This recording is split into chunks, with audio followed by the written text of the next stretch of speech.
plural. Oi, antes da gente começar a edição dessa semana, eu queria só deixar um recadinho rápido aqui. A gente fez uma entrevista com a Diva Guimarães essa semana, no dia que completou 1 ano da morte da Marielle. E a entrevista foi feita num local no Uberaba, que era a área de passagem de aviões, então tem barulho de avião. E a nossa entrevistada tem 79 anos, então a gente tem que ter um pouquinho de paciência com a velocidade de fala dela, mas é bastante audível, tá certo? Esse é o recadinho, espero que vocês gostem. Oi, ouvintes do Plural. Hoje a gente está aqui conversando com a Diva Guimarães, que é professora aposentada, negra e que virou uma espécie de celebridade, né, dos direitos humanos aí nos últimos 2 anos, depois de dar um show lá na Flip, e que é aqui de Curitiba, está aqui em Curitiba, quer dizer, não é de Curitiba, mas está em Curitiba, e que vai conversar com a gente sobre a vida no Brasil dentro das últimas circunstâncias aí. Diva, muito obrigado por conversar com a gente. Seja bem-vinda, e eu queria que você falasse um pouquinho quem é você, onde que você nasceu. Bom, meu nome é Diva Guimarães, sou filha de Rita de Oliveira Guimarães e Pedro Manuel Guimarães. Nasci em Serra Morena, no Paraná. Ninguém conhece, né? Porque era uma estaçãozinha de trem, porque meu pai trabalhava na abertura quando instalaram a estrada de ferro aqui no norte do Paraná. Uhum. Nasci no dia 3 de agosto de 1939. Ontem. Então, estou bem próximo aí, já para completar 80 anos. Sou neta de escravos. Meu avô, infelizmente, é português, né? E minha avó, a gente não tem conhecimento assim da vida dela, mas ela veio para o Brasil como escrava e casou com esse meu avô aí, que é português. Isso porque não sei nada sobre a vida dos meus, do lado dos meus avós paternos. Uhum. E do outro lado, a história é a mesma, só que a minha família, todos os meus tios, a minha mãe, eles nasceram no norte do Paraná, em Santo Antônio da Platina. Uhum. É isso, vida difícil, uhum. Muito difícil, principalmente naquela época, e agora não mudou muito. Uhum. Continua a mesma coisa. Seu pai e sua mãe eram negros. Negros. No norte do Paraná. Isso. E meu pai, uma coisa que eu nunca falei, acho que por esquecimento mesmo. Meu pai veio parar no norte do Paraná em 1920. Ele fugiu da Marinha. Porque naquela época os marinheiros eram todos negros, apanhavam. Era uma FEBEM piorada. Uhum. Né? E meu pai morava na rua quando ele foi pego pela Marinha, né? Foi levado à força. Porque a minha avó tinha ficado viúva e naquela época era muito difícil. Sim. Naquela época, hoje é difícil para a mulher, mas imagina, naquela época. Uhum. Minha avó casou-se novamente, eu não sei o nome do indivíduo lá, mas ele era muito ruim para o meu pai, batia muito nele. Então ele fugia de casa, ficava semanas assim na rua, voltava meio escondido, e uma irmã dele, chamada Hilda, que levava escondido para ele na rua comida, lavava a roupinha dele, tudo escondido, assim, até que a Marinha pegou. Uhum. Como acontece hoje, né? Pegam as crianças, ao invés de educarem, darem oportunidade, eles levam para escravizar. Não mudou nada da escravidão. Uhum. Continua. Só mudou o jeito. Só mudou o jeito, né? Porque hoje, falando em escravidão, hoje eles representaram, né, o chicote e o tronco por cacetete e revólver. Sim. Né? Incentivado agora. Sempre foi, mas meio assim nas escondidas e agora às claras pelo novo presidente. E aí você nasce lá no norte do Paraná. Quantos irmãos a senhora tinha? Bom, minha mãe teve 20 gestações. Das 20, ficaram 13. E depois dos 13, nós ficamos em 7, porque os anteriores não chegaram a completar 7 anos. Né? Então, nós ficamos em 7 irmãos. Fora os que minha mãe, que passavam pela nossa casa, assim, e que minha mãe cuidava até eles crescerem, ficarem moços, né? Então, minha casa era muito cheia de gente, né? Porque minha mãe recolhia todo mundo. Então. E vocês tinham uma comunidade de negros onde vocês moravam ou vocês eram... Não, eu acho que ali, pelo menos do que eu me lembro dos colegas assim do meu pai, eram poucos. Por exemplo, em Cornélio Procópio, né, que foi onde o meu pai faleceu, tinha dentre os ferroviários assim que moravam naquelas casas bem retiradas assim, que eles falavam turma, né? Turma, porque eram várias casas. Eu me lembro de 3 famílias assim que eu me lembro, não me lembro mais. Tinha muito branco, tinha descendente de italiano, tinha. Então, além do preconceito que a gente já sofria fora, assim, fora, porque a gente diz fora da turma ali, do ambiente que você... da comunidade imediata. Da comunidade que você vivia, lá a gente sofria discriminação. Aí, fora da comunidade, era pior ainda, né? Com a gente não foi mais ou menos tranquilo por causa da resistência da minha mãe. Você falou que ela era lavadeira e o seu pai abria estrada de ferro. Na construção da estrada de ferro. Ele era qual que era a função? Mestre de obras? Meu pai chegou eles falavam feitor, assim, né? Depois tinha mestre de linha, que era o superior, né? Sim. É porque meu pai era muito inteligente também. Só que ele era muito quieto. Quem tomava as decisões era minha mãe, né? E meu pai chegou a feitor, assim, que ele tinha... Meu pai tinha uma facilidade para cálculos, assim, né? Mas tudo assim... De cabeça. De cabeça, né?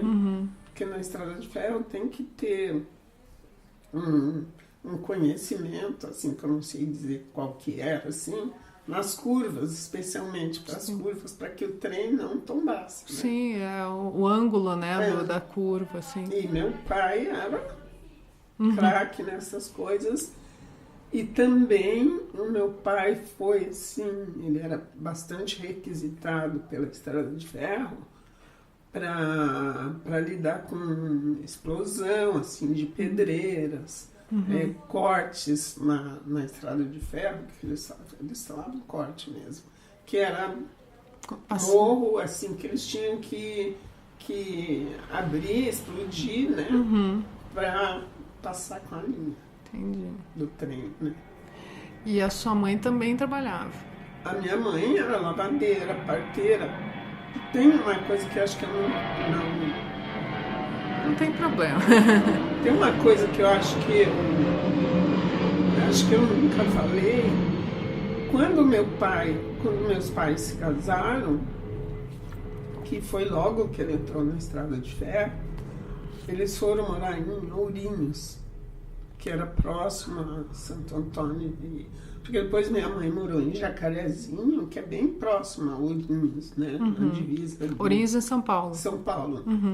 Que era dividido é por causa do Rio Paranapanema, né? Que dividia o Paraná de São Paulo e Ourinhos era na margem de São Paulo, né?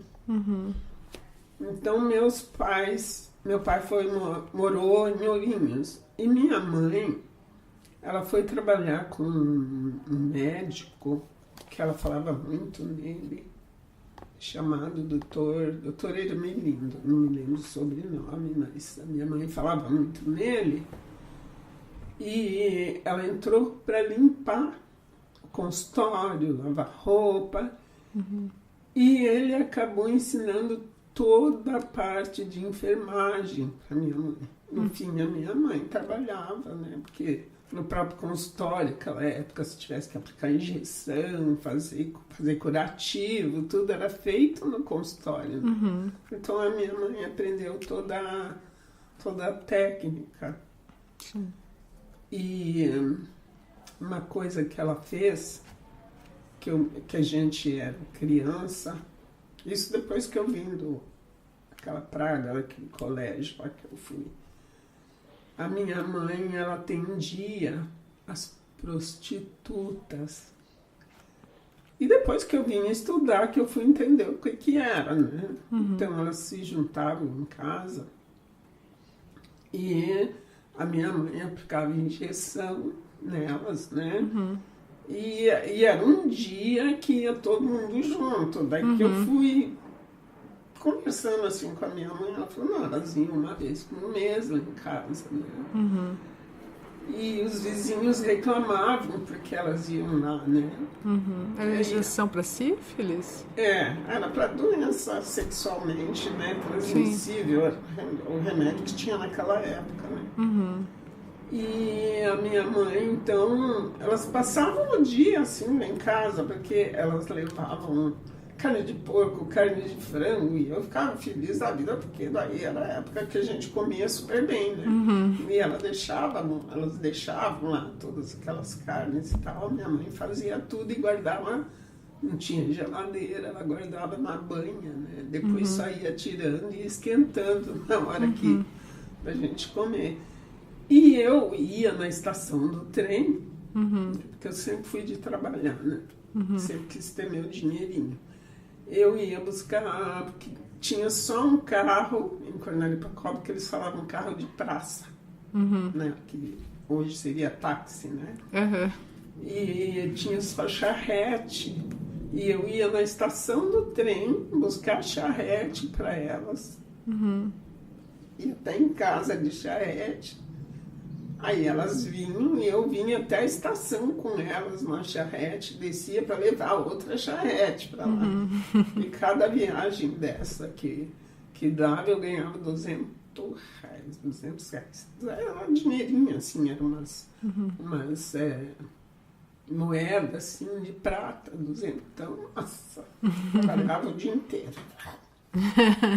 Mas a minha mãe foi assim, quando os vizinhos reclamavam, né? Porque não queria, porque todo mundo muito carola naquela época. A minha mãe respondia para elas, na minha casa entra quem eu quiser. Vocês mandam no seu terreiro, quer dizer, no seu quintal, e aqui no meu eu mando. Então aqui vem quem eu quiser. Ela era respeitada por causa disso, né? E ela ia fazer parto lá também, na casa que eles falavam zona, né? Ela ia fazer parto. E às vezes acabava cuidando de criança por algum tempo para elas. Era bem assim, minha mãe era uma pessoa muito cabeça. Ela era parteira em Cornélio Procópio. Não, em todos os lugares que ela mandou, ela atendeu. Né? Nunca cobrou um tostão porque ela achava que era missão.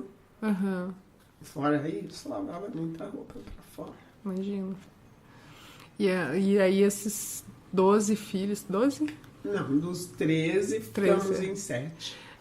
Todos foram para a escola? Todos foram para a escola. Porque você disse que a sua mãe fazia questão de você estudar. Os mais velhos, quando foram para a escola, porque, imagina, Serra Morena naquela época, a gente morava sempre no mato, né? Porque ia seguindo a abertura da estrada de ferro. Fazia a estação no lugar, a linha ia até ali, daí à medida que iam correndo, aumentando não sei quantos quilômetros, não sei, aí tinha outra estaçãozinha aí. Então, assim, a gente nunca morava em cidade, né? Sempre no mato. Então, mas os meus irmãos mais velhos, né? Quando eles foram para a escola, que daí a mãe mudou o lugar que tinha escola, dos que eu me lembro, que ela falava que a gente morou, dos que tinham escola foi Bandeirantes e Cornélio Procópio. Então, mas meus irmãos, quando entraram, eles já eram alfabetizados, porque minha mãe ensinava. Minha mãe que ensinou meu pai. Ah, sua mãe que alfabetizou seu pai. Minha mãe que alfabetizou meu pai, porque eles trabalhavam na marinha, mas não tinha nada, era trabalho, braçal, comida horrível. Até quem não assistiu, que foi que eu fui, quando eu fui entender meu pai, né? Quando eu assisti um documentário chamado A Revolta da Chibata. Né? Que daí eu fui entender meu pai. Porque quando a minha mãe queria procurar a família dele, assim, para conhecer, né? Porque ela não conhece, nós não conhecemos nada além do pouquinho que meu pai falou. Mas conhecer, assim, de convivência, de coisa, nós não conhecemos. E quando a minha mãe insistia, ele chorava. Ele não queria. E meu pai, ele, no final de semana, ele era alcoólatra. Eu penso que o serviço para ele era um meio dele não se lembrar das coisas. Mas eu só fui entender isso quando eu assisti esse documentário. E final de semana ele bebia. E dos irmãos, assim, o único que questionou as coisas em casa só fui eu, porque nenhum irmão abria a boca, nada pra nada.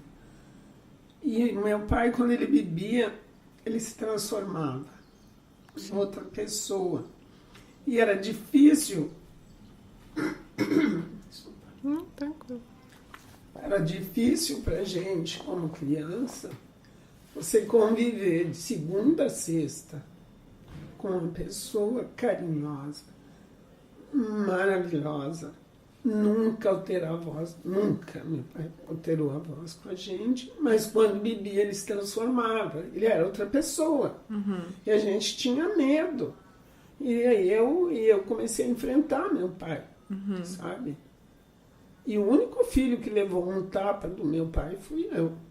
Porque você questionou ele. Porque eu enfrentava. E ele chorava muito, né?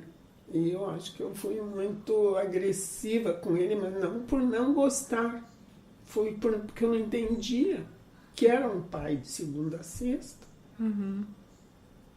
Daí, sexta-noite, sábado e domingo era outra pessoa dentro da minha casa, né? Era impossível para uma criança entender. Talvez meus irmãos, por serem mais velhos, já entendia mais do que eu, né? A senhora era a caçula? Eu sou a antepenúltima. Eu sou dos 13 que sobreviveram, né? Eu sou a 11ª. Então, era esse tipo de coisa. E ele falava, e ele chorava, né? Quando eu falava para ele, tenho vergonha do senhor, eu falava tudo, né? Por que o senhor bebe? Por que isso? Por que aquilo? Eu sempre questionava. E ele começava a chorar. Ele falava, porque eu tenho um segredo. Eu falei, então conta esse segredo pra gente resolver.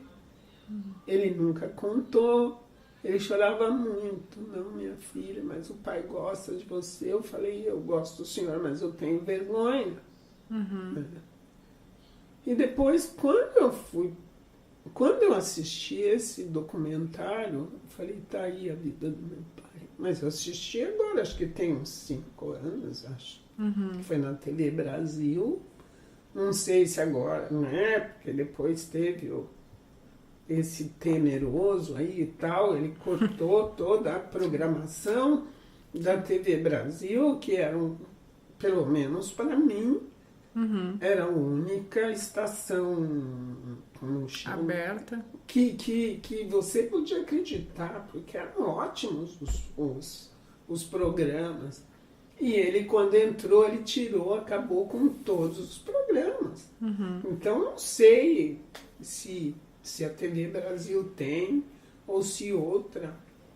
Mas a senhora vê isso, essas tendências, né, recentes, até na Agência Brasil, Mudou né? completamente, tanto que eu não assisto mais. Eu não assisto. É uma tentativa de apagar o passado? Apagar o passado. É uma tentativa de apagar o passado, de querer, é bem o enredo da Mangueira. É bem. Que, olha... A senhora gostou muito do desfile dele? Nossa! Além de ser minha escola, mas não foi por isso, porque eu sou muito crítica, né? Mas a primeira vez que eu ouvi esse samba, eu chorava que nem uma desesperada. Porque, felizmente, escancarou o que é esse nosso país, que é um país hipócrita. É hipócrita. É hipócrita. Esse país é de uma hipocrisia. É de uma hipocrisia em escola pública de ensino. Para vocês não. Mas para o indígena, para o negro, e depois tem que conviver com aquilo. Não, no Brasil não existe racismo, não existe preconceito. É porque vocês são vítimas. Aliás, nós fomos vítimas, né? Imagina eu, que passei por tudo isso, você imagina meus antepassados, não é? Então, é muita hipocrisia, os livros de história. Ainda bem como eu fui meio destemperada, como me chamavam antigamente, eu procurei ler coisas na época que ninguém lia. E que em 64, que eu estava na faculdade, né, que houve a tal da Revolução, que foi golpe, né? Outro golpe, né?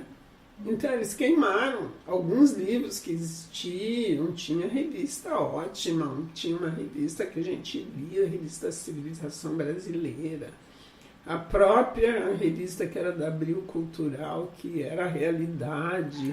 Essa é um clássico. Né? Tinha coisas interessantes, queimaram, acabaram com tudo. Inclusive eu tive que estudar. Uma loucura de uma mentira criada pelo Exército. Estudo dos problemas brasileiros. Sabe onde você encontrava o livro para comprar? Na biblioteca do Exército. Quando eu comecei a fazer fisioterapia, que eu fui para... comecei em Petrópolis. Infelizmente, eu fiz só 6 meses lá, porque eu não consegui, pelo governo do estado, dispensa para fazer o curso lá, porque não existia existia no Rio de Janeiro, no Rio, que era, né? Petrópolis. A senhora era ainda professora? Era professora. Ativa. Ativa. E queria ir fazer o curso fora daqui? Fora, não existia aqui. Acho que agora é recente, tinha particular, né? Agora é recente. Então aí eu tinha licença prêmio. Então, de um padrão, eu conseguiria fazer pelo menos o primeiro ano lá em Petrópolis. Mas no outro padrão, que eu tinha 2 padrões no estado, né? 2 concursos, no outro padrão eu conseguia fazer 6 meses.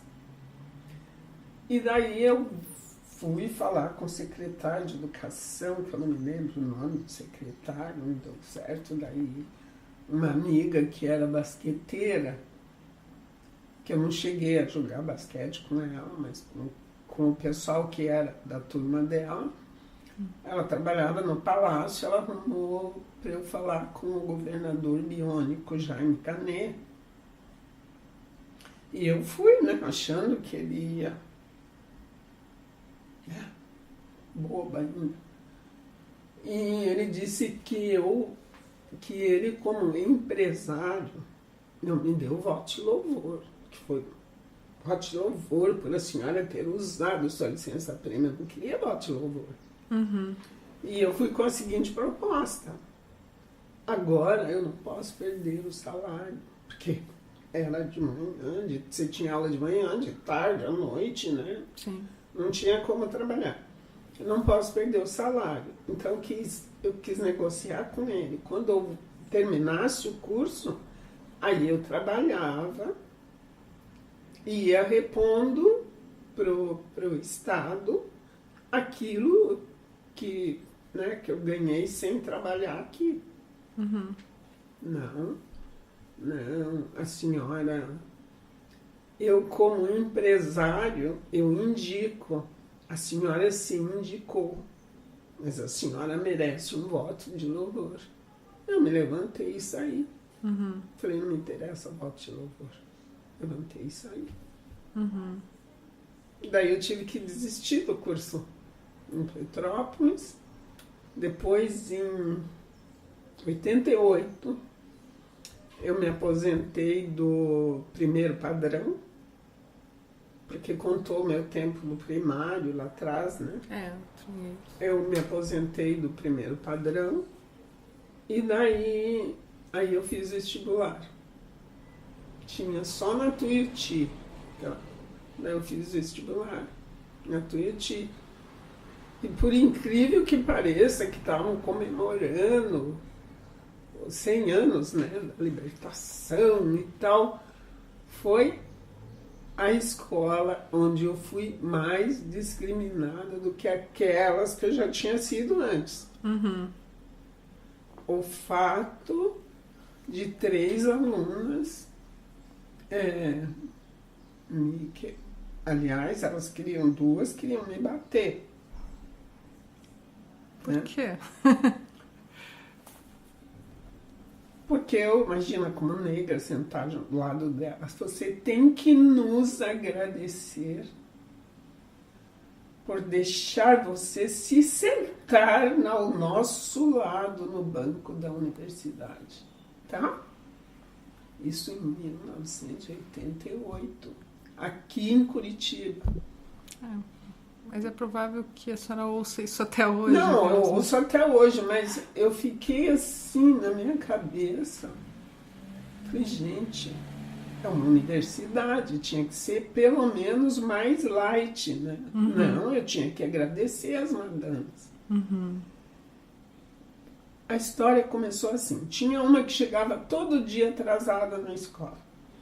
E eu, até hoje, eu tenho mania de rascunho. Uhum. Eu tinha meu caderno de rascunho, mania de rascunho, né? Porque eu nunca pude comprar livro. Uhum. Só que quando eu estava na universidade, já nessa, porque na outra eu também não pude comprar, então eu tinha, o professor ia falando e eu já ia, né, resumindo aqui no caderno e tal. Todo dia ela chegava e pedia meu caderno, eu dava, falava, é rascunho. Aí ela fez um comentário e uma menina falou assim, Dona Diva, não empresta mais seu caderno para ela, não. Que ela fala para os outros que a senhora é professora e não sabe nem escrever. Eu falei, o quê?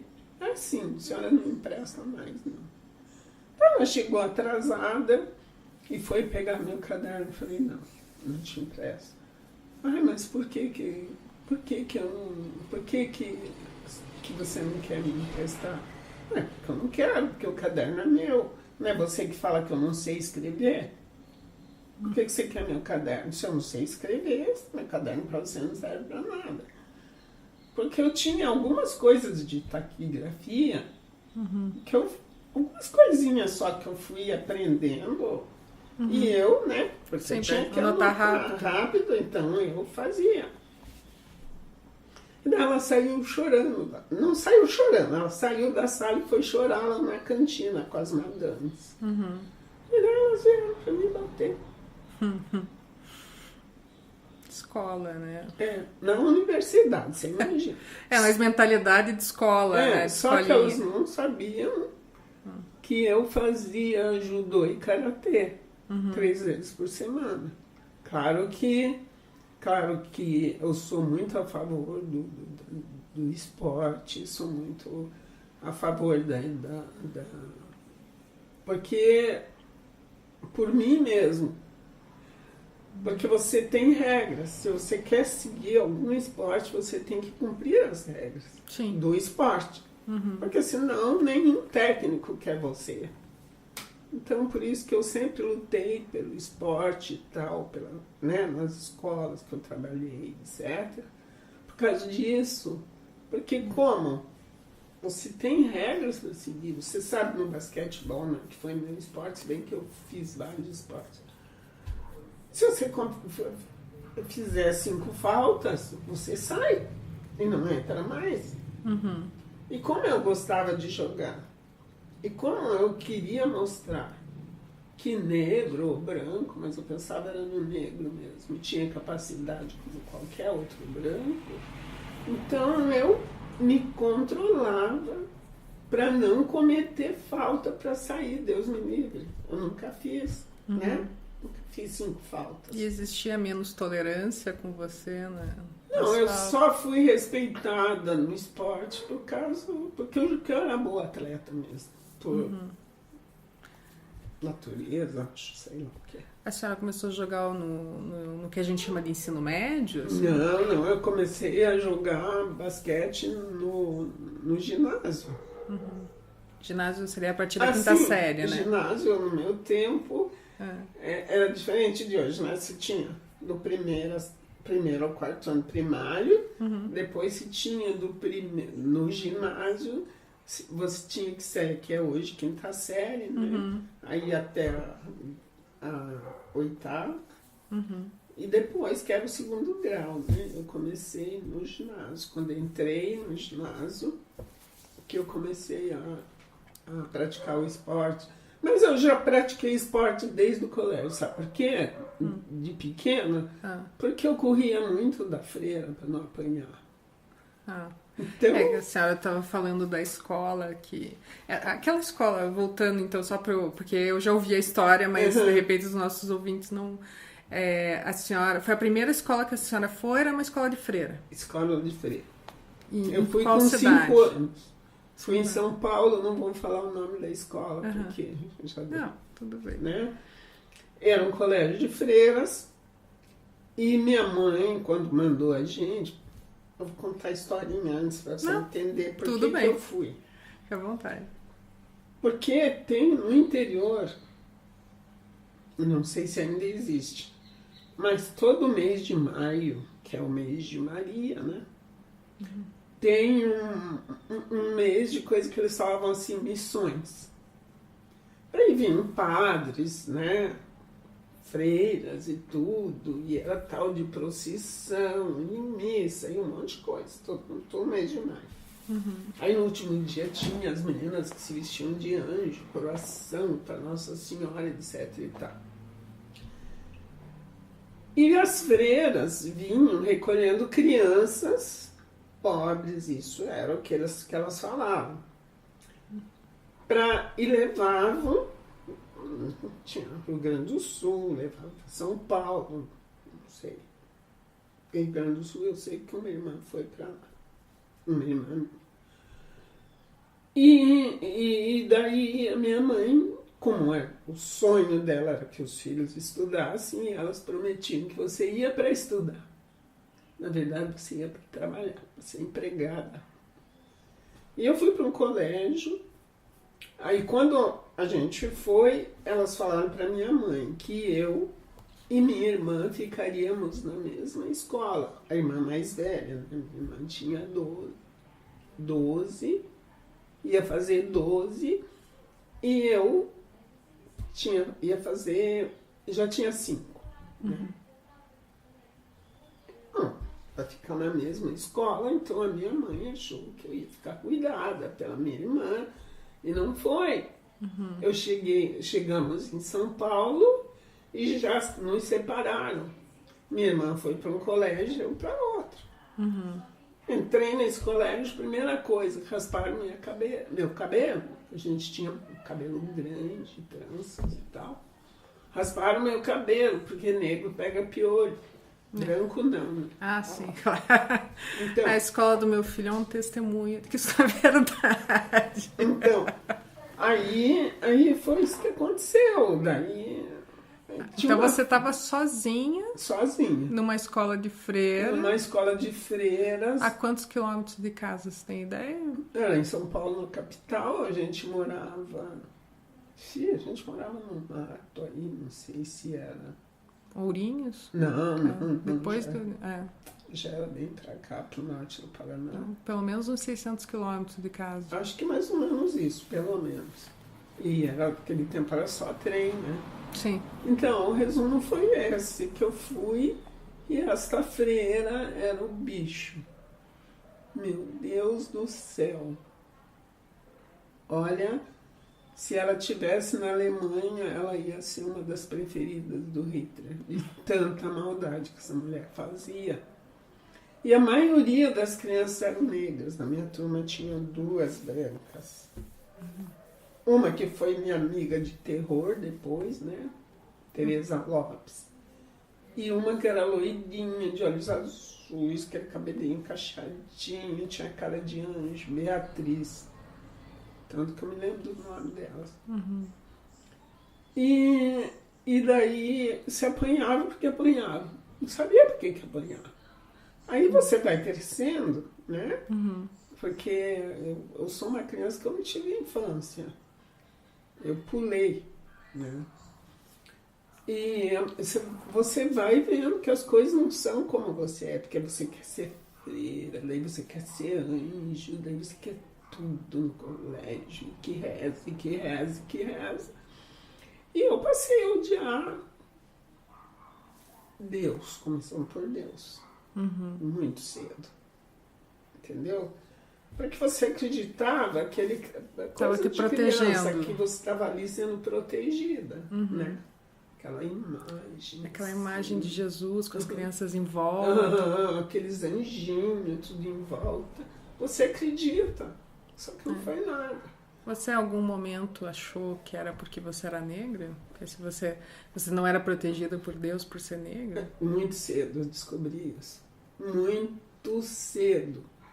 Porque quem apanhava mesmo, assim, do que eu me lembro, quer dizer, eu apanhava mais porque depois eu virei um demônio, sabe? Era a criança negra. E era um colégio rico, porque tinha parte de internato, né? Nem usavam a mesma, no refeitório, nem a mesma mesa. Os como é que eles chamavam? Assistidos ficavam numa mesa. E as internas, e que não eram internas, mas que pagavam o colégio, eram em outra mesa. Então você vai descobrindo, né, as coisas assim, daí você acredita que como é que é, Deus está olhando para você, que Deus te protege, aquela santaiada lá na capela. Eu fiz primeira comunhão com 6 anos. Absurdo. Aí eu vou confessar que pecado que eu tenho. Mas eu sei até hoje que eu falava, Padre, dai-me a vossa bênção porque pequei. O que era pecado para mim? Aí eu falava que eu desobedeci a freira, que eu corri da freira, que aquelas besteiradas, tudo assim. E a senhora ficou quanto tempo nesse colégio? Eu saí de lá, eu ia completar 9 anos ainda, quando eu saí de lá. Então ficou uns bons 4 anos ali. Então eu falei que como na vida tudo tem a dualidade, a coisa boa que eu já comecei a treinar com 5 anos, porque eu corri tanto, eu fiz um preparo físico já desde os 5 anos, né? Porque eu já começava a correr da freira para lá e para cá, então eu já foi um condicionamento físico. E o que a senhora fazia? A senhora estava falando que ia para trabalhar, né? Que tipo de serviço vocês faziam na escola? Sim, a gente ajudava a varrer. Era porque à medida que você ia crescendo, o serviço ia sendo mais pesado, né? Mas a gente aprendia a varrer, você enxugava a louça, você raspava os pratos, às vezes que ficava assim as comidinhas, alguma coisa, porque não podia ficar nada, tá? Nada. Então, assim, eu ia muito para a horta, por exemplo, porque daí eu comecei a escolher o dia que eu queria ficar de castigo. Então, eu aprontava e tinha essa menina que era, assim, ela tinha, não sei se ela não era índia, não sei porque a gente não tem noção, mas ela tinha, hoje, vendo assim, hoje não, depois que você ficou adulta, ela tinha um aspecto indígena, essa Teresa Lopes, né? Que era branca lá. E então ela passou a ser minha amiga de terror. Daí a gente ia para a horta. Por que eu gostava de ir para a horta? Apesar de chegar lá, você ter que arrancar mato, ela marcava o tanto lá que você tinha que cumprir. Se não cumprisse, saía de lá e apanhava, né? Mas eu gostava de ir porque lá eu comia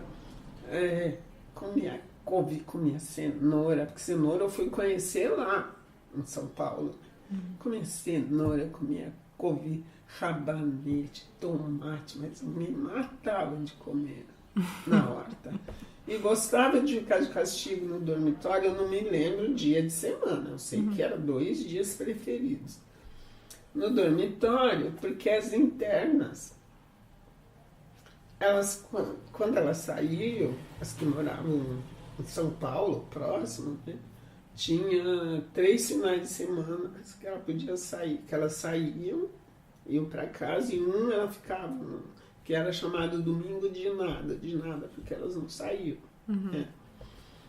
Então, elas traziam de casa, né, coisas, doces e essas coisas assim, e elas tinham uns armarinhos, cada um tinha o seu armarinho.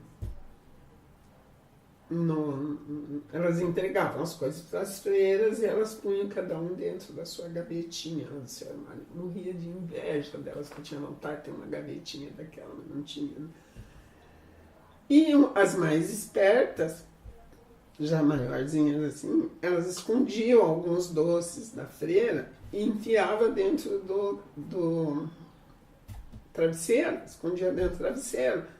E um dia a Teresa Lopes, por acaso, porque a gente não foi mexer no travesseiro, porque o castigo lá era assim, as freiras pegavam assim a colcha e cobertor que cada dia você dobrava de um jeito, tinha os jeitos lá de dobrar, jogava tudo no chão daquela carreira de cama, jogava tudo no chão e a gente, por castigo, você tinha que estender todas as colchas, dobrar todos os cobertores. E um dia a Teresa Lopes, não sei lá, não foi porque a gente sabia de nada, ela mexeu no travesseiro e caiu uma barra de chocolate, diamante negro, que tinha saído naquela época. Aí a gente começou a revistar os travesseiros, mas o que eu comi? Portanto que eu já não gosto muito de chocolate. O que eu comi de diamante negro, sonho de valsa, que eu não posso nem ver o papel, e tinha uma goiabadinha, que ainda tem aí, mais perto pro interior, uma goiabadinha que vinha enrolada no papel celofane, eles passavam assim no açúcar cristal e depois vinha enrolado. Esse eu não enjoei, mas os outros 2 eu não posso nem ver. Chocolate mais na minha frente. Aí a gente descobriu, aí a gente errou, que era coisa mais deliciosa. Aí elas falavam assim, qualquer coisa era negrinha fedida, porque eu não sei, né? Mas enfim, sua negrinha fedida, eu vou te bater. Aí eu, já esperta, né? Espertinha, você pode bater, se você me bater, eu vou contar pra freira que tá dentro do seu travesseiro, nunca apanhei. Quando a gente ficava de castigo, que ia pro dormitório, a gente se matava de comer. Então, assim, coisas, né? E daí você voltou, você falou que a sua tia foi visitar você A no minha colégio. tia foi lá, porque eu não me lembro se era casa do bispo ou se era dos padres, que a tia era cozinheira lá. Eu sei que era próximo dali. E ela tinha liberdade para entrar lá. E ela chegou bem no dia que ela me viu.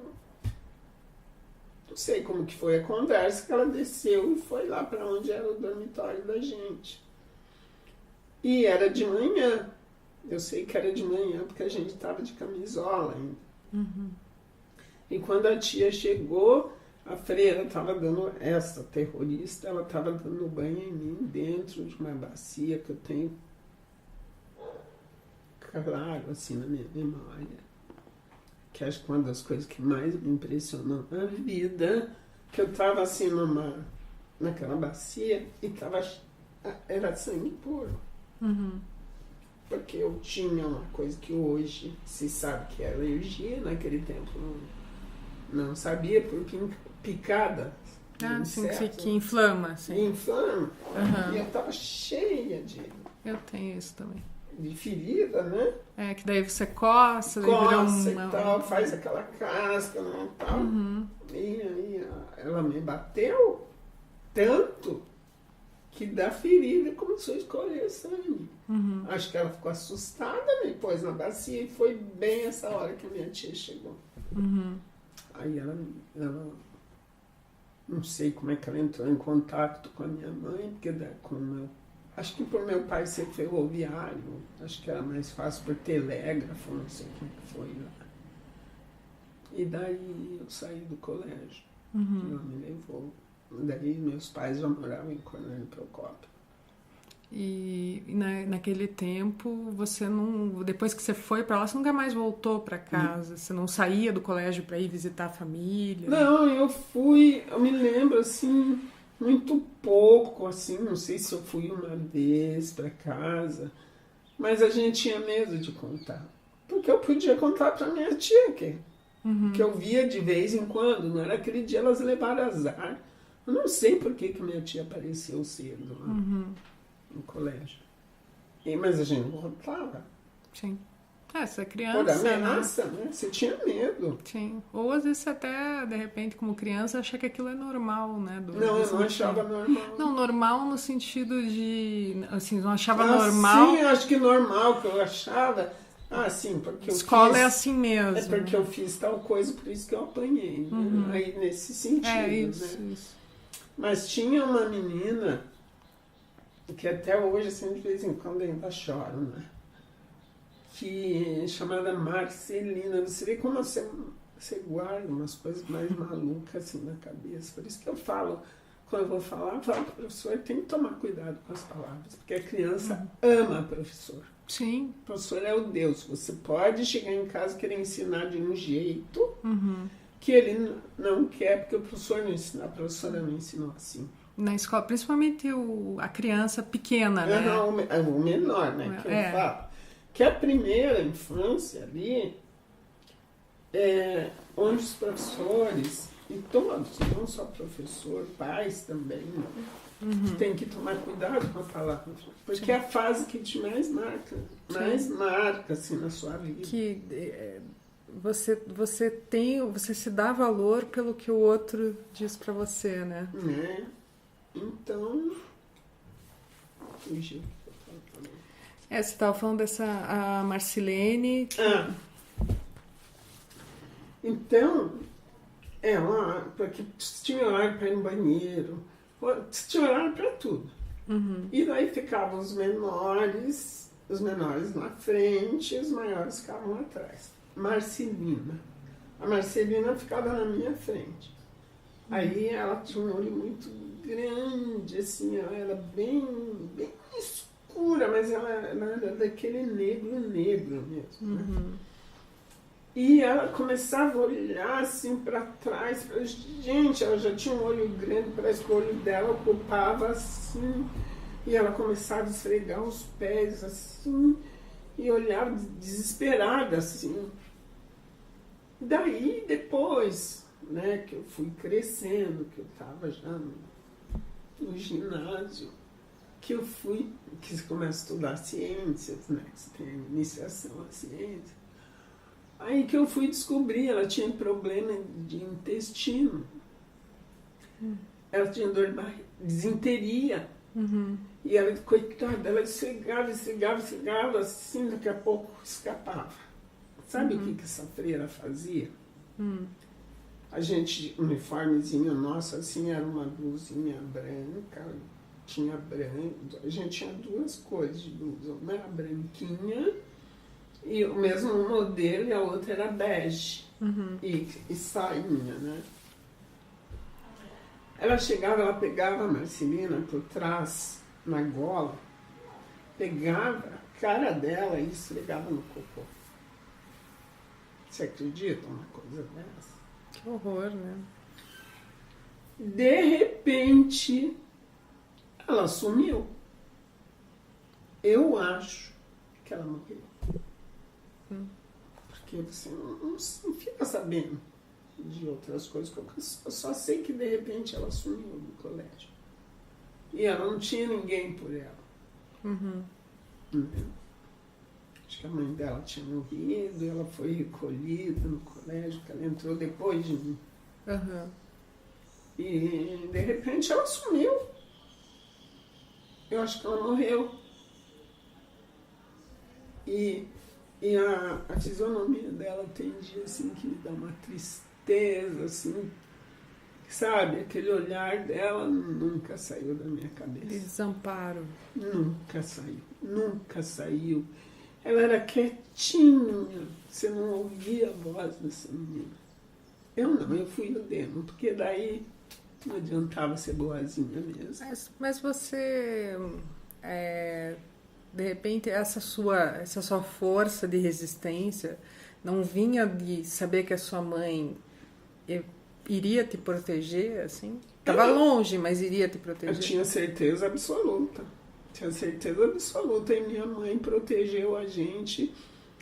Ela morreu nova, né? Minha mãe morreu com 63 anos. Mas o que minha mãe nos protegeu, eu me lembro. Quando eu vim que eu vim para Curitiba para estudar, que eu queria, só que eu não podia, porque a gente não tinha condição financeira, né? Meu pai morreu cedo. E daí, tanto que quando eu vim, fazia 3 anos que eu tinha terminado o 2º grau. Ia fazer 4 anos. Aí eu falei para minha mãe, eu vou estudar.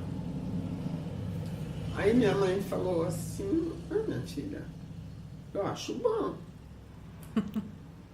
E eu, na verdade, eu vim porque a minha professora de educação física ela tinha que fazer um curso em Curitiba de reciclagem da educação física, né? Não, tinha de várias matérias, ela era de educação física. E ela teve um problema neurológico que ela não podia vir. Ela entrou em contato com a Secretaria de Educação aqui em Curitiba, né? Mandou atestado, tudo. Eles falaram que tinha que vir alguém no lugar dela, senão ela perdia a vaga de professora. E ela me indicou. Eu fui aluna dela no magistério. Ela foi minha professora de educação física. E ela me indicou. Eu tinha um contratozinho no estado nessa época, ganhava uma miséria que só, mas era um dinheirinho. Sim.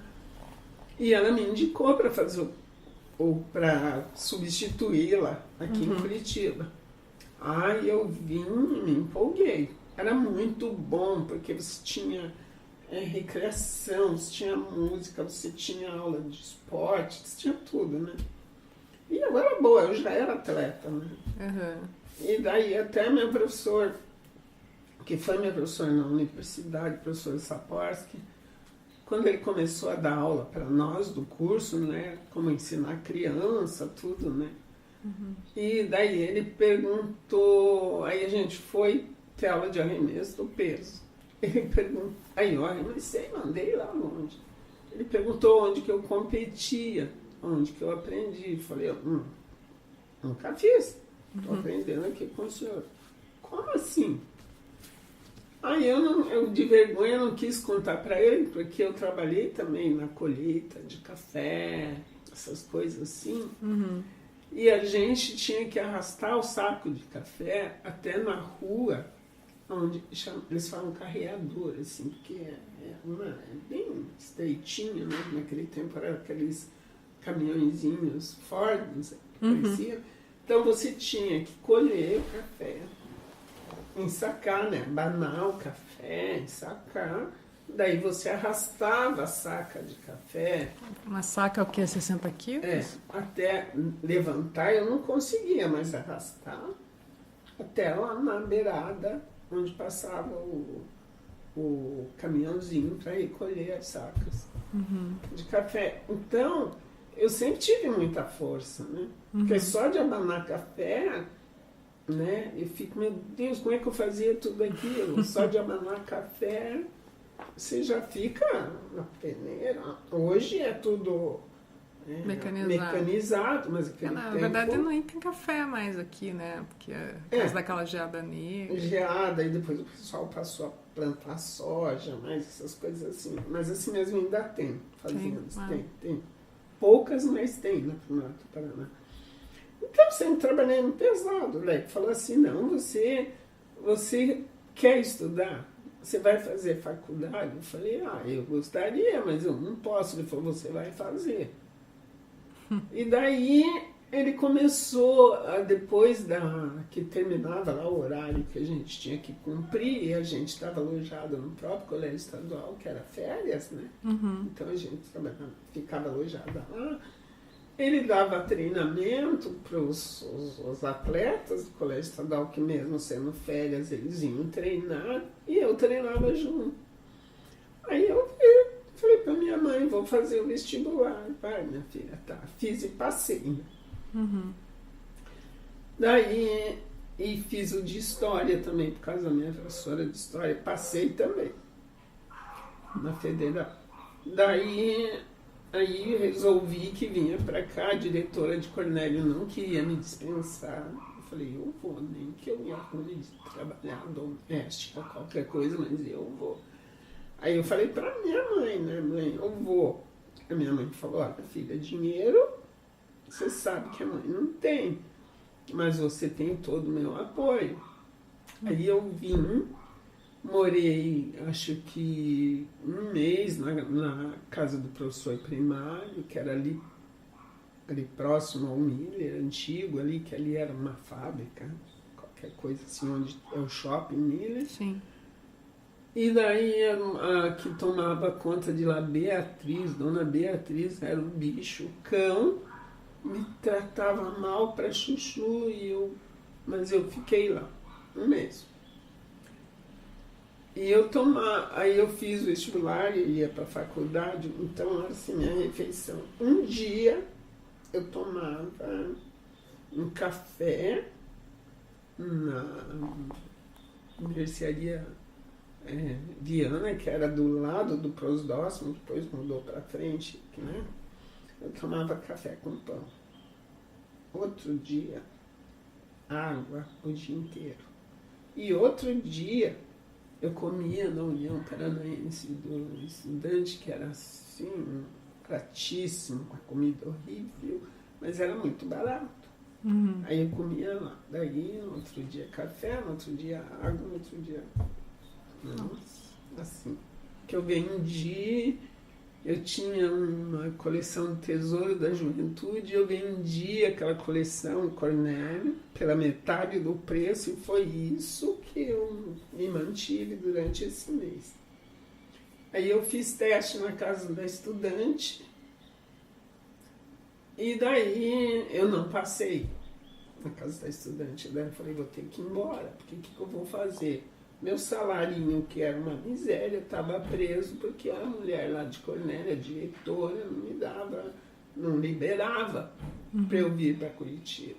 Estava preso num estado ainda. Aí falei, vou ter que ir embora.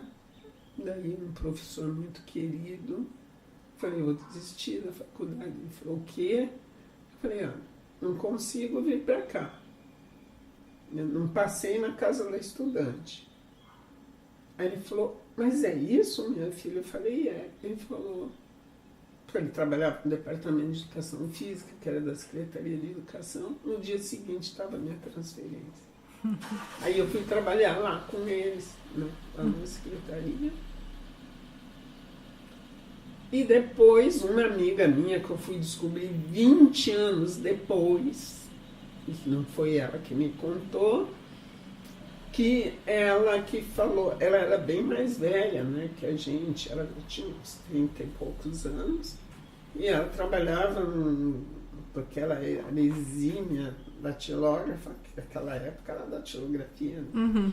Ela trabalhava num grande escritório de advocacia, aqui no maior escritório que tinha aqui em Curitiba, que eu não me lembro o nome. E daí ela falou, na casa da estudante, ela falou, se a diva não entrar, eu vou entrar com a Lei Afonso Arinos contra vocês. Porque uma menina que morava com ela na República, que ela morava, era filha de fazendeiro no Mato Grosso, o pai dela tinha até avião. Uhum. Ela entrou Uhum. em segundo lugar. Catarina Uhum. entrou em segundo lugar no caso da estudante. E ela morava junto com a Pedrina, mas eu me lembro até a roupa que ela foi. Ela foi com uma roupinha assim, com a gola toda puída, uma sainha desbotada. E entrou. Aí a Pedrina falou, se a diva não entrar, eu vou entrar com a Lei Afonso Arinos contra vocês e tal. Aí a Pedrina falou assim, é diva para você ir na casa da estudante amanhã, que tem vaga para você. Eu falei, Pedrina, eram 14 vagas, eu não entrei, e a mais miserável dali era eu, né? Uhum. Falei, não entrei, é para você ir lá agora, vamos junto lá. Aí fui com ela lá, aí eu entrei na casa da estudante, foi assim, mas eu acho que foi pela minha, porque quando eu saí, digo, o que você respondeu disso, o que você respondeu daquilo? Eu falei, isso. Você é louca. Você não podia ter respondido assim. E uma das, eu não sei se ela era presidente ou vice, ela falou, ela perguntou para mim, eu acho que foi por causa disso, né? Ela era filha de Maria, aquelas que usavam aquela fita azul, assim, toda. Aí ela perguntou para mim o que eu achava da prostituição. Falei, nada. Eu não acho nada contra a prostituição. Eu fui criada com a minha mãe tratando de prostituta, isso eu não falei para ela. Mas você acha que eu ia meter a lenha? Sim. Uhum. Eu falei, não acho nada.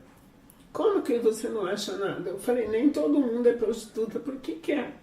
Porque às vezes engravida, o pai põe pra rua, e por causa do preconceito, né? E aí eu virei e falei pra ela, cara, meio metidinha, né? Eu sou contra a prostituição de mentalidade. Mas da profissão de prostituta eu não sou. Aí ela, daí outra pergunta, você tem religião? Eu falei, não. Como que não tem? Não tem, eu não acredito em Deus. Ele nunca fez nada por mim.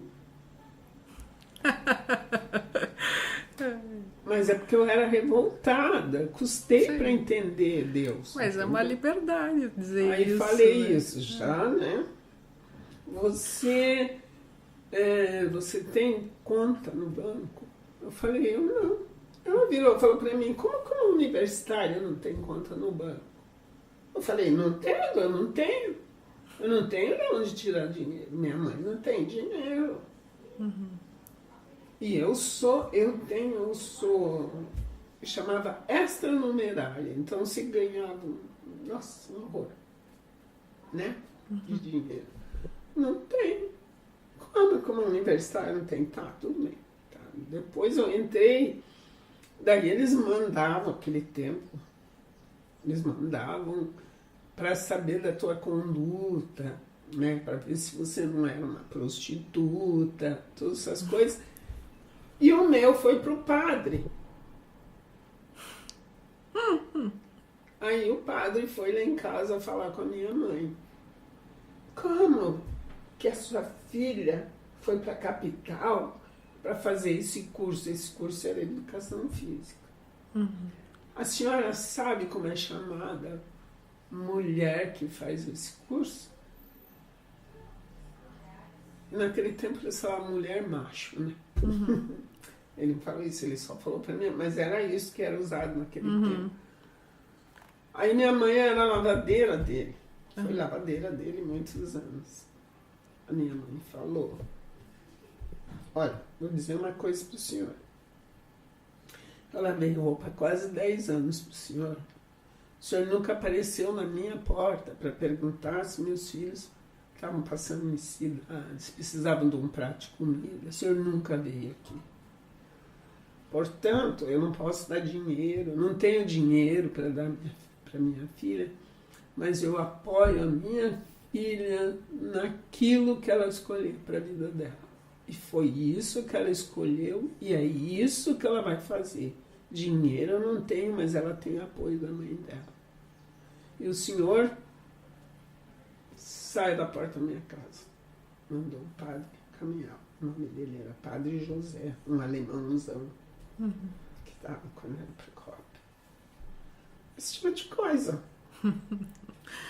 Por que tem que julgar, né, o caráter, mil coisas, né? E depois em Cornélio Procópio, a maioria, o comentário era assim: ai, ela vai voltar com diplominha. Você sabe o que é diplominha? Grávida. Ela vai voltar com diplominha. Ai, porque ela vai voltar com diplominha. Pobre, né? Negro, vai voltar com diplominha. Olha, e bem feito para eles que diplominha nenhum teve na minha vida, porque eu jamais teria um filho. Mas você, esse tipo de leitura foi um dos fatores para você não ter filhos, assim? Foi um dos fatores. Porque, assim, eu vi o quanto que a minha mãe sofreu, né? Apesar de que quando eu saí daquele colégio, eu fiquei meio revoltada com a minha mãe. Porque eu achava que ela não gostava de mim, por isso que eu fui para lá. Mas depois, claro, né, com a idade você vai vendo que não é nada disso, né? Sim. Mais um dos fatores. E pelo sofrimento da minha mãe também. E eu falei, nossa, menina, mas desde criança eu sabia que não. De jeito nenhum, que ninguém ia mandar em mim, de jeito nenhum. Mas isso, desculpa a pergunta, se a senhora não quiser responder, não responde. Mas isso significa que a senhora também não teve uma vida romântica? Ou... Nada. Por opção. Porque eu tinha muito medo. Assim, de ser usada. Que horrível falar essa palavra. Mas a gente entende. Mas é que da minha geração era isso mesmo, sabe? E uma coisa, se você, naquele tempo, né, claro, ainda hoje tem mulher que é assim, idiota. Naquele tempo você casava, você passava a ser, como é que eu posso dizer a palavra? Dependente? O homem, ele tornava-se seu dono. Você fazia o que o teu marido deixasse você fazer. Nem todas. Exceção. Apenas. Nos anos 60, as mulheres podiam ter propriedade já? Poucas tinham. Foi muito bom os anos 60. Aquela revolução, sabe? Aquelas coisas que... Foi muito bom. Eu peguei essa fase. Mas assim, nunca quis nada, porque eu tinha muito medo de ser usada, porque a mulher negra, ela foi usada, e até hoje me dá uma raiva quando a mulher não percebe, como objeto sexual. Você pode ver as propagandas de carnaval. Sim. O que os gringos vêm fazer aqui? Achando que toda mulher, cada um tem a sua escolha. Se quiser ir, que vá. Sim, se for uma escolha, né? Se for uma escolha. Mas presta atenção na propaganda do carnaval. Sabe? Presta atenção. Eu gosto do carnaval. Porque eu acho que é uma festa popular. Né? E tal.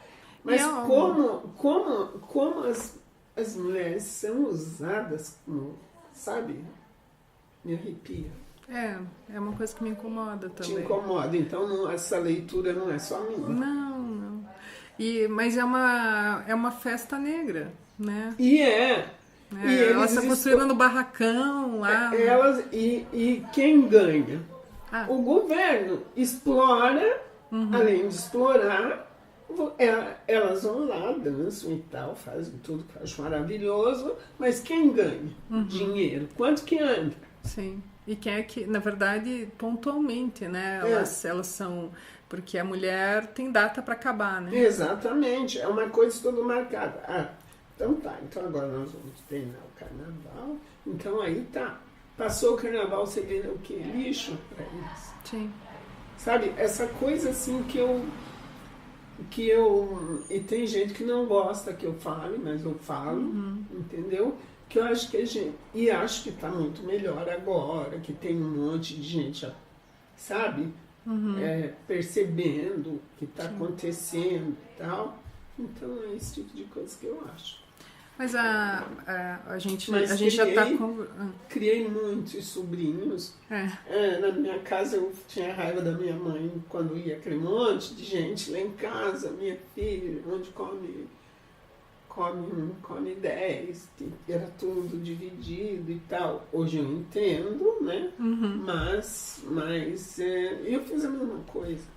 Eu tinha sobrinho, aí tinha aluna pobre que eu recolhi em casa, né?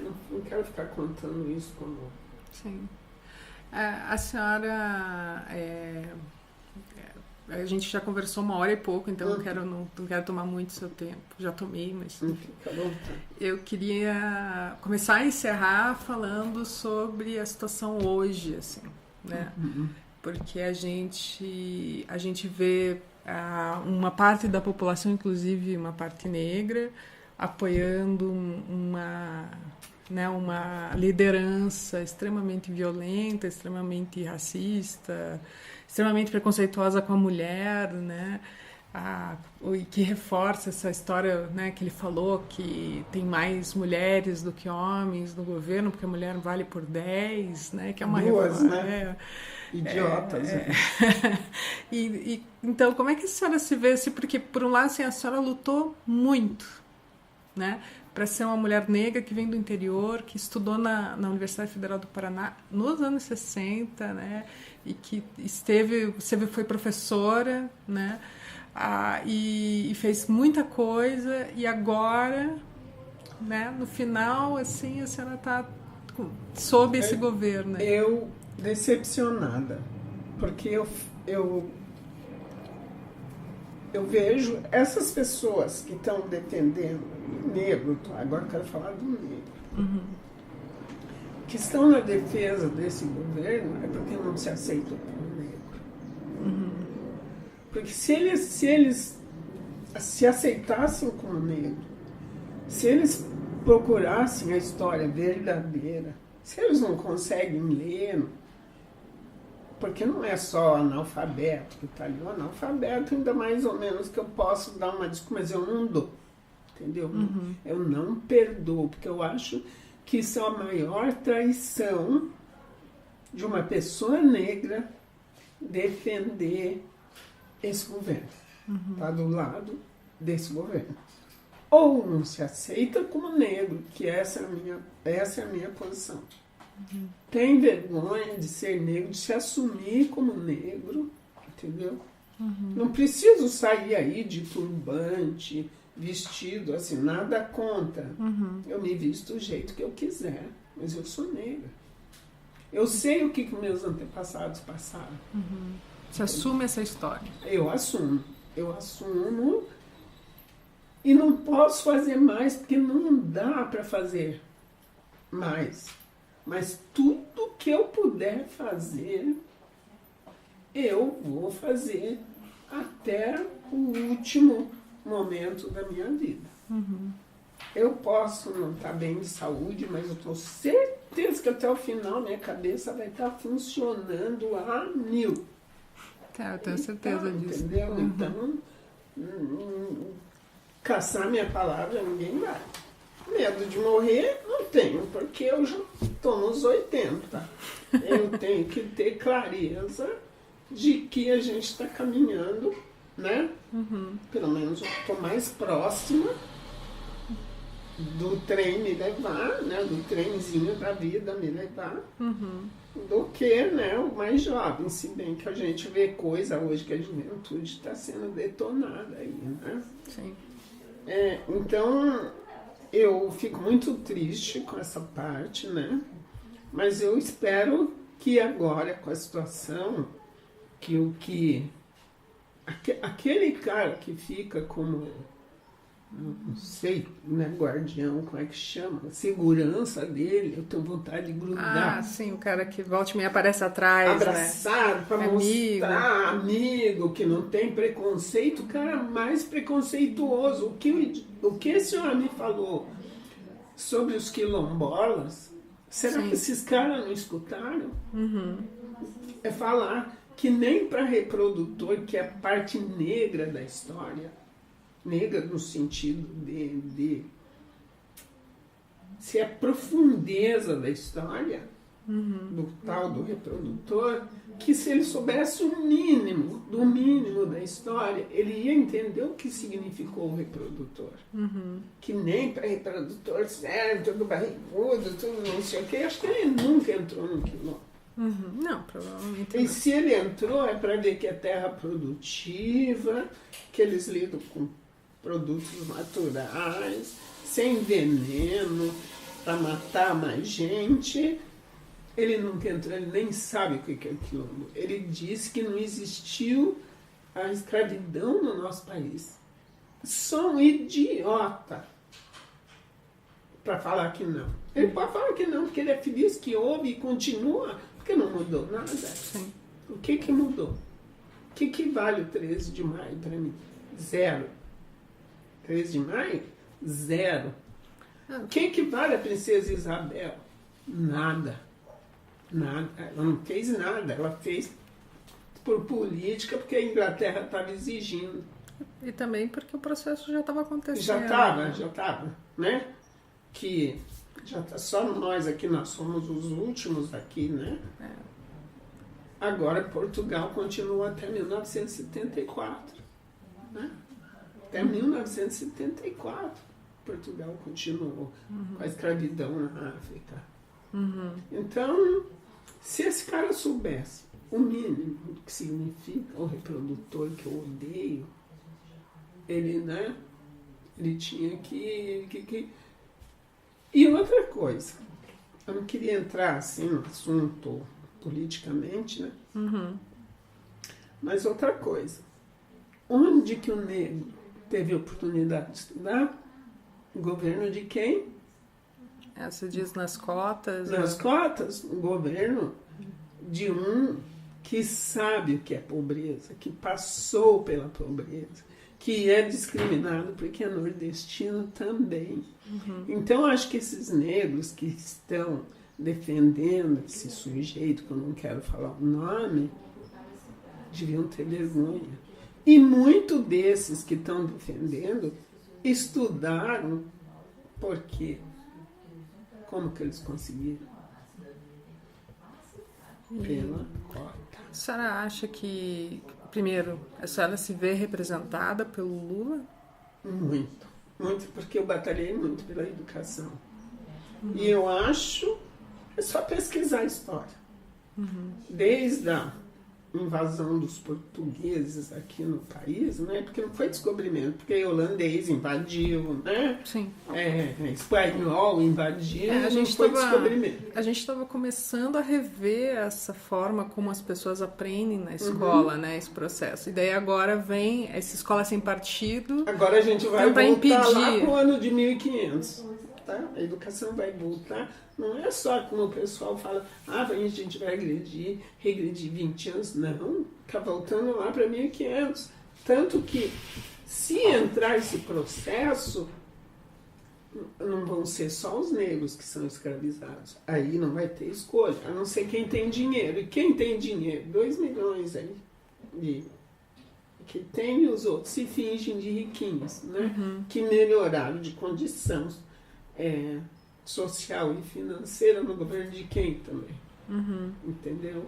Então, esse tipo de coisa. Mas eu gostaria que esses negros defensores desse ser, que é que eu posso chamar de ser, lesse um pouquinho da história, procurasse entender um pouquinho mais da história. Eu tenho a impressão de que, assim, e eu vejo um pouco na minha história, assim, que às vezes quando você está numa posição inferior assim, socialmente, né? Visto socialmente, você às vezes, a mulher, por exemplo, se masculiniza muito e rejeita muito a feminilidade, as questões puramente de mulher. De mulher, né? Mesmo.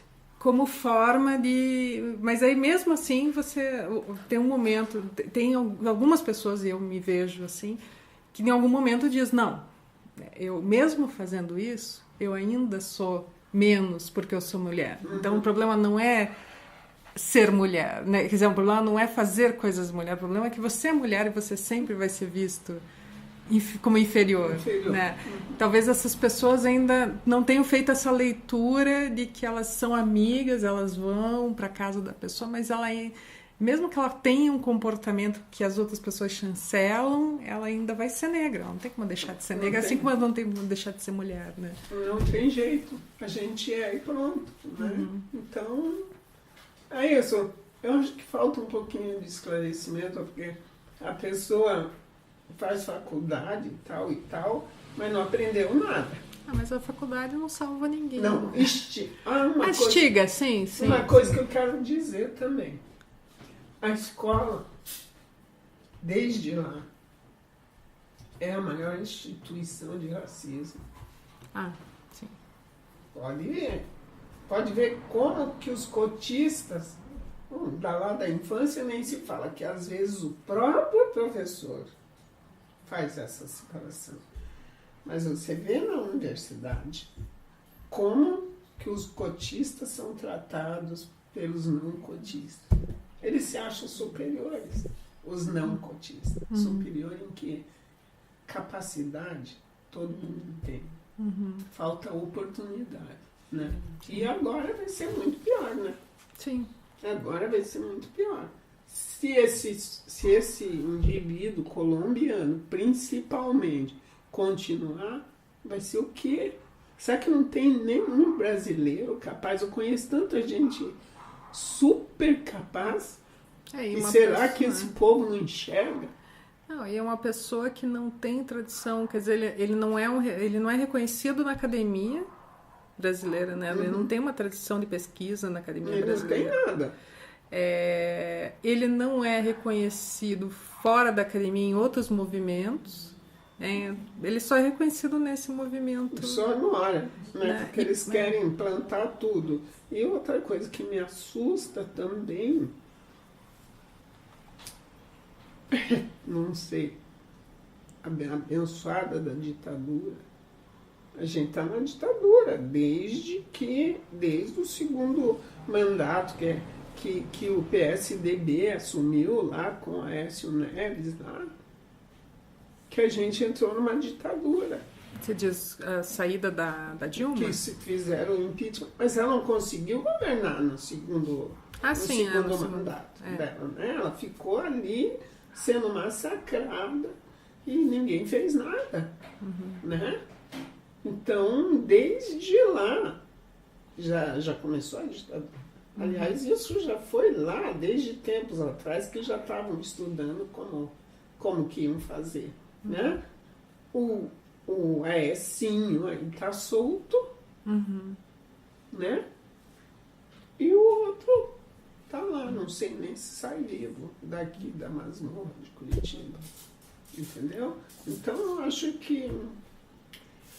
Olha, esse ministro da Educação, aí faltou.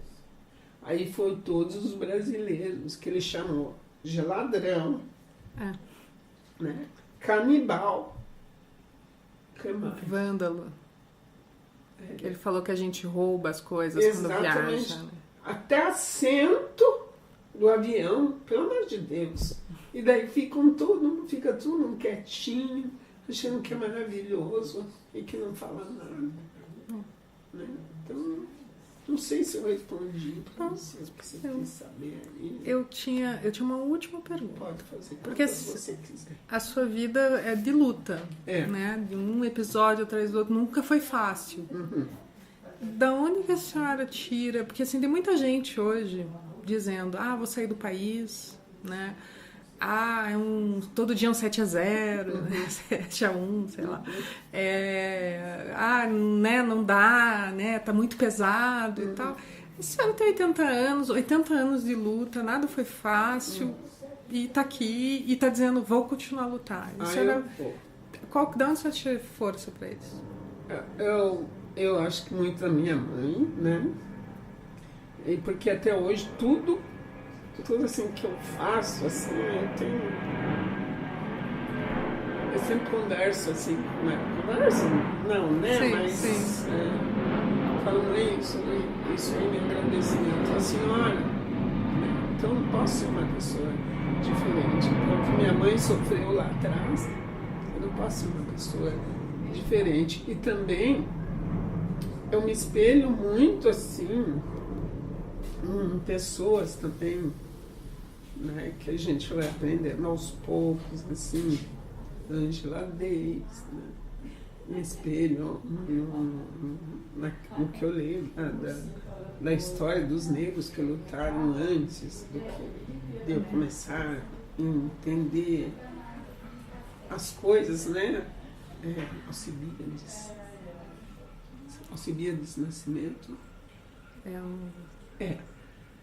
É aquele professor da Bahia, Milton.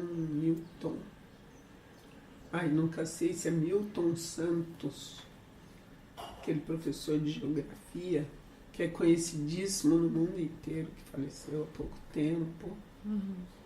Na Ruth de Souza. A senhora acha que a sua atuação é um agradecimento a essas pessoas? Esses que lutaram por mim, que eu nunca estudei na escola e que aos poucos eu fui descobrindo, né? Então essas pessoas é que me dão força, a memória deles é que me faz assim, não desistir.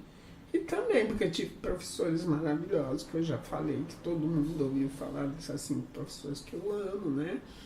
Então, que não me deixaram desistir, né? Porque eu era considerada meio louquinha, né? Mas elas entendiam que não era loucura, mas quase fui a loucura, né? Porque eu queria dar uma solução para uma coisa que eu não tinha condições para dar, né? Você precisava direcionar o seu intelecto. Então, e daí, agora, uma pessoa também bem recente, que eu não posso deixar de fora, que foi a oportunidade que eu tive, que foi Lázaro Ramos, lá na Flip, né? De 2017 para cá, que eu consegui falar. Não é? Falar publicamente, que eu era muito recolhida, assim.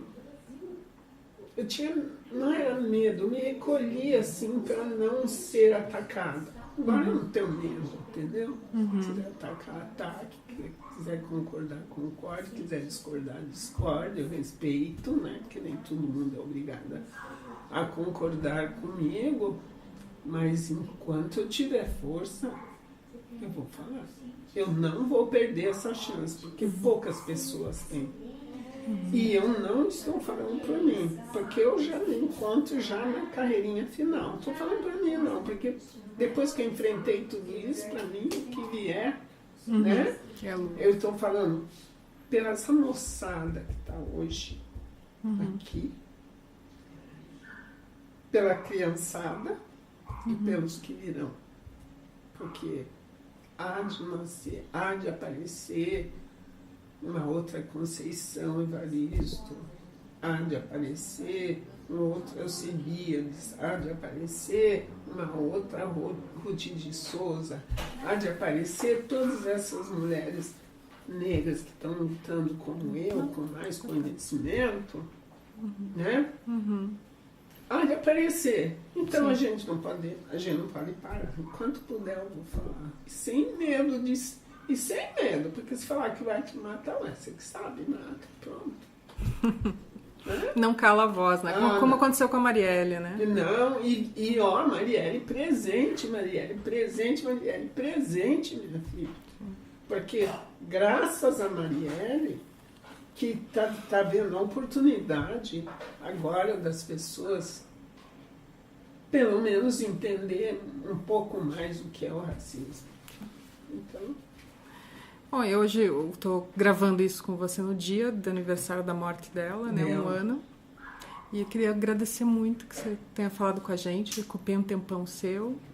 E semana que vem tem mais. Muito obrigada, Diva. Eu que agradeço. Eu já falei, chama, eu falo. Então, até a próxima. Plural.